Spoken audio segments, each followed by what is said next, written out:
Now a new topic is I'm going to start, that is the amoeba. Okay. Now this is structurally what? Simple protozoa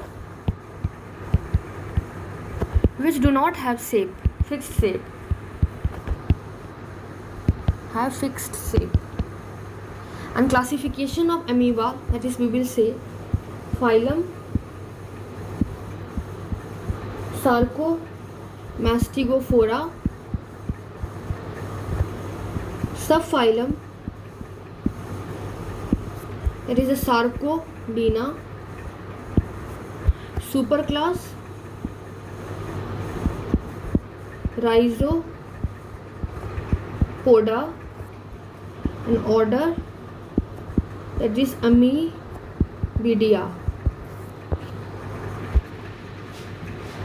After that, the cytoplasm of amoeba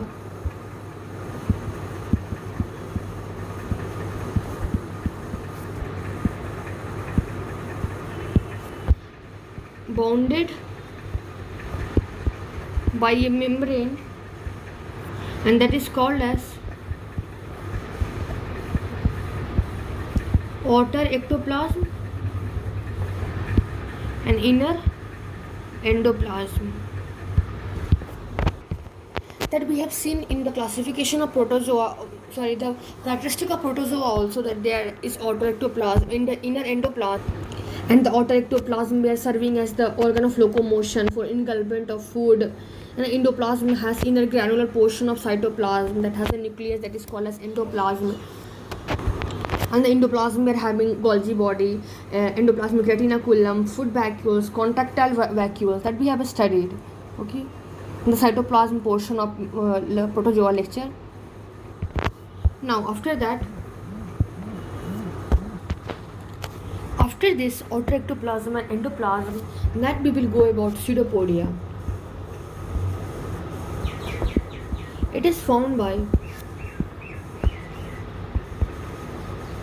amoeba, and that is by thrusting out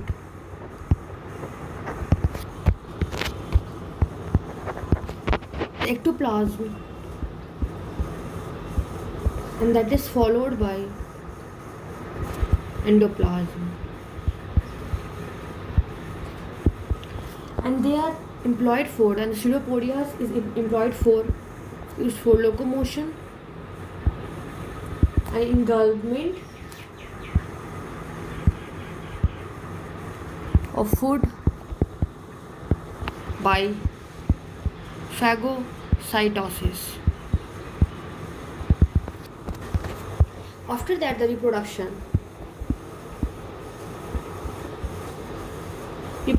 that occur by budding and fusion.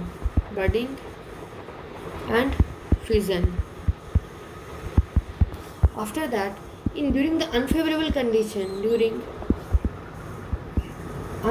condition, there is formation of cyst, and it is usually the infective form for vertebrates host, and the example is Amebae histolytica. After this, the amoeba will be classified as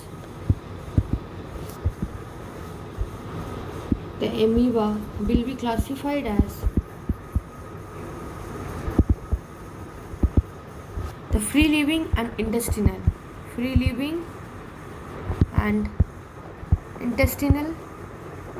amoeba. Okay, and some of the few living amoeba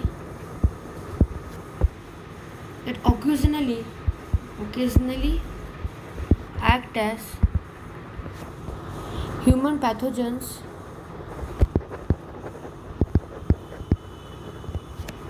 that producing meningoencephalitis and other infection.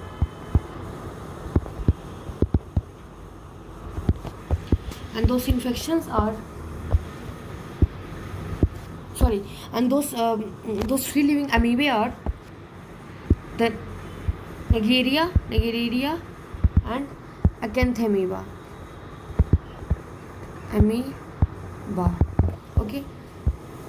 So here we look the Pseudopodia, the reproduction that occur by budding and the fission, and during unfavorable condition there is formation of cyst.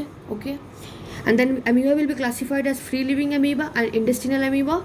The free living amoeba, they occasionally they act as free human pathogens. Okay. And that produce meningoencephalitis and other infection. Example is Naegleria and Acanthamiba. Now we are going to look about the Entamoeba histolytica.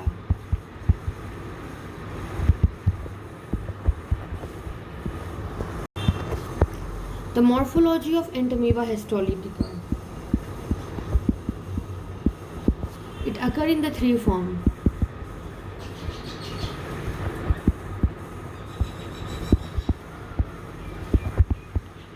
That is, first is trophozoite.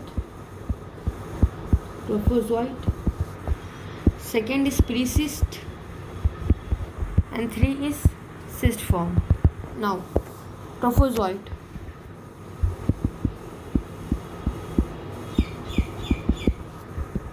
And when we talk of trophozoite form, it is the vegetative or growing part stage.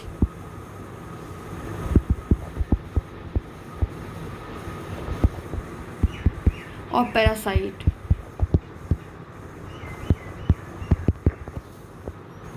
And only present in tissue.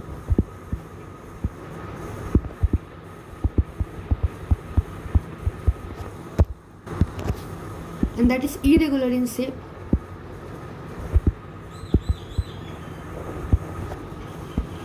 After that, it is large and actively motile.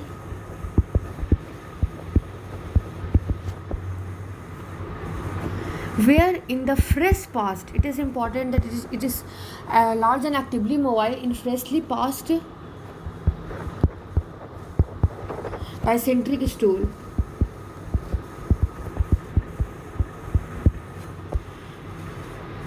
And smaller in convalescents and carriers. After that, the parasite, as it occur free in lumen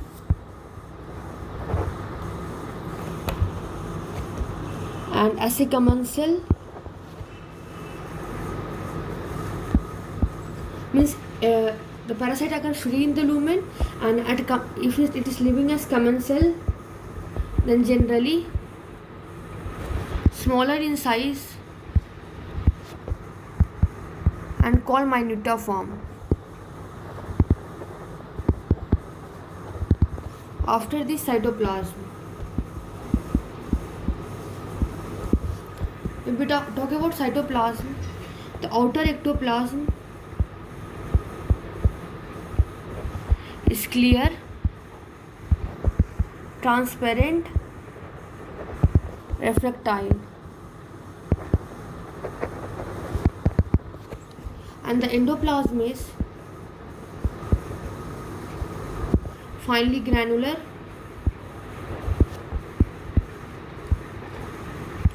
that has ground glass appearance. And you know that endoplasm contain nucleus, food vacuole, erythrocyte, leukocyte, debris. And the endoplasm contain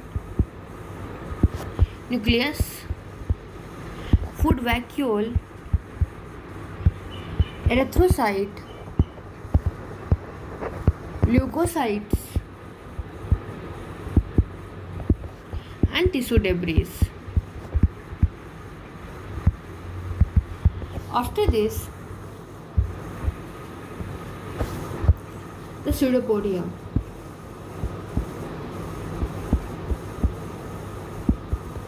Pseudopodia, that is the finger-like projection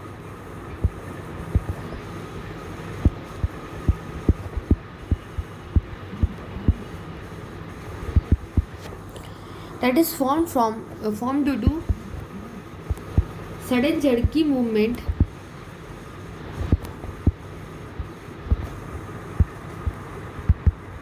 of ectoplasm in one direction and then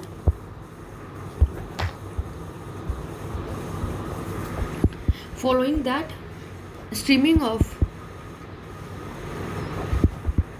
whole ectoplasm. Now, what is the movement of amoebic? What is the typical amoebic movement? That is, the typical amoebic movement is the typical amoeboid movement. It is modality. What it is? It is the crawling or gliding movement.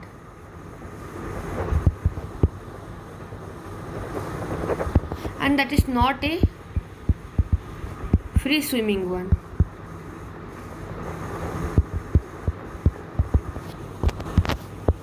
And when we talk about nucleus that contain central karyosome and that is surrounded by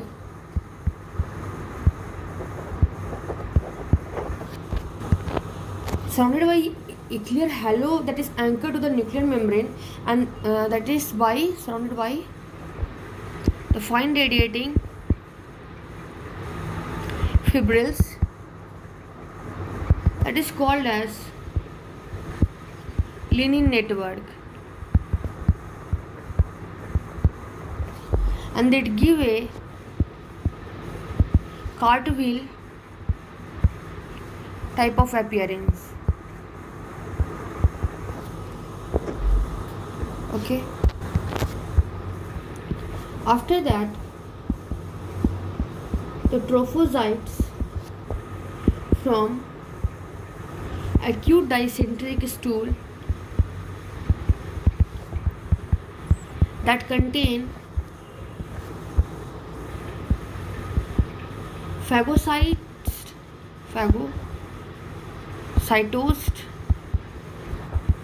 erythrocytes,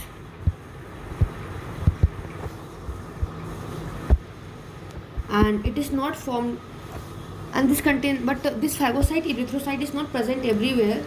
Okay, this phagocyte erythrocyte, they are not formed in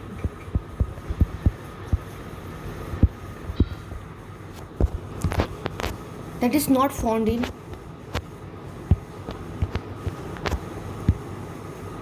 other commensal intestinal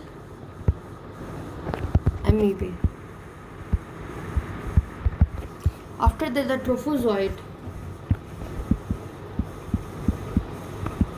that divide by binary fission. Now, this was all about the trophozoite form. Okay.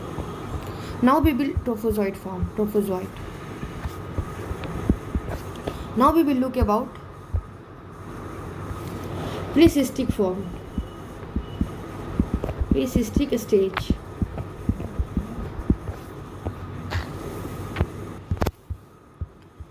The precystic stage, in the precystic form, the trophozoite that undergo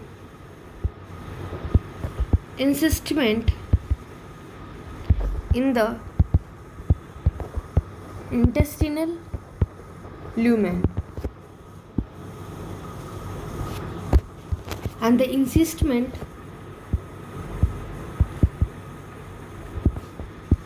does not occur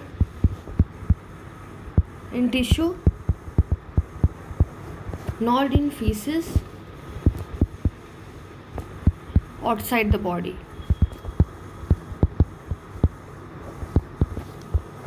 After that,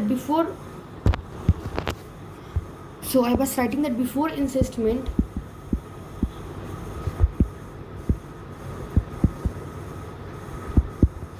the trophozoite, what is used to do? Trophozoites extrudes its food vacuoles, and then it become round and oval.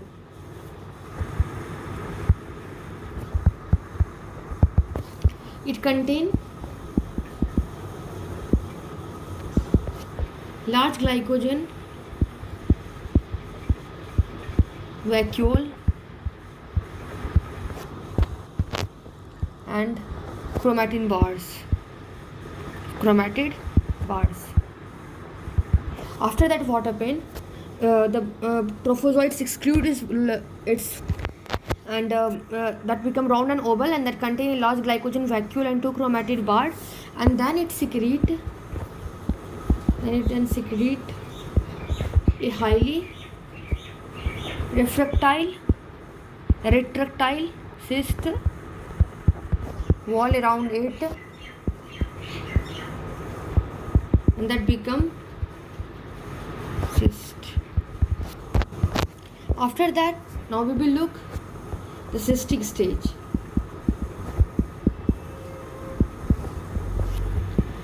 The cystic stage, in the early cyst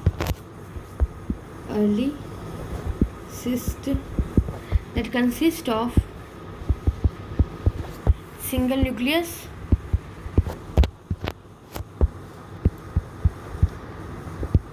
and two other structure, that is a mass of glycogen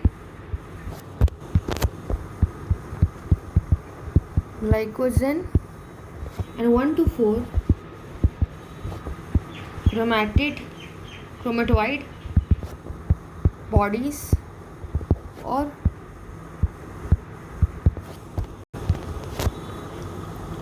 chromatidial bars. As the cyst mature, the glycogen